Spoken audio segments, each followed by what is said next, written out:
දෙයක් කිව්වා. ඒ තමයි ඉරානයට අයත් නෞකා 3කටත් ලංකාවට එන්න අවසර දුන්නේ නැහැ කියන එක. මේකෙන් පේන්නේ ලංකාව ඇමරිකාවට විතරක් නෙවෙයි කිසිම පාර්ශවයකට පක්ෂපාතී වෙන්නේ නැහැ කියන එක. ඔබ හිතනවා ඇති ඇයි අපි මේ වගේ රටවලට උදව් නොකරන්නේ කියලා.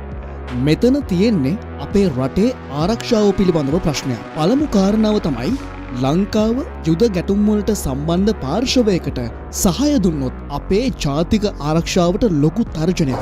ලංකාව කියන්නේ ආර්ථික වශයෙන් නැගීගෙන එන රටක්. අපිට ඇමරිකාවත් ඕන, ඉරානයත් ඕන, ඉන්දියාවත් ඕන.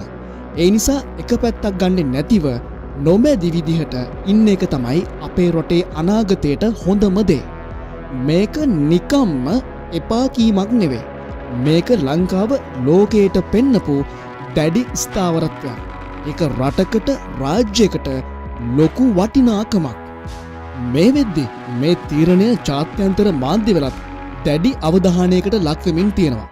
මොකද දකුණු ආසියාවේ වැදගත් නාවික සහ ගුවන් මධ්‍යස්ථානයක් විදිහට ශ්‍රී ලංකාව ගන්නා වූ මෙවැනි තීරණ කලාපීය දේශපාලනයට ලොකු බලපෑමක් එල්ල කරන්න පුළුවන්. ඒ වගේම ජනාධිපතිවරයා පෙන්වා දුන්නා මැද පෙරදිග ගැටුම් නිසා ලෝකයේ තෙල් මිල ඉහළ යෑමේ අවධානමක් තියෙන බව. මේ නිසා අපි ඉන්දියාව සහ සිංගප්පූරුව වැනි රටවල් සමග එකඟතාවයකට ඇවිල්ලා තියෙනවා අර්බුදයකදී වුණත් අපේ රටේ ඉන්ධන සැපයුම බාධාවකින් තොරව ඉදිරියට කරගෙන යන්න.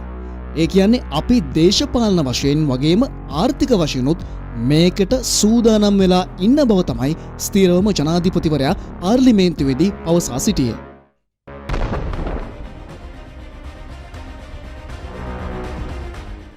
යුද්ධයක් මැද ශ්‍රී ලංකාව ගත්ත මේ ස්වාධීන සහ අභීත තීරණය ගැන ඔබ මොකද හිතන්නේ? ලංකාව මේ විදිහට කෙලින් තීරණ ගන්න එක අපේ රටේ අනාගතයට හොඳයිද?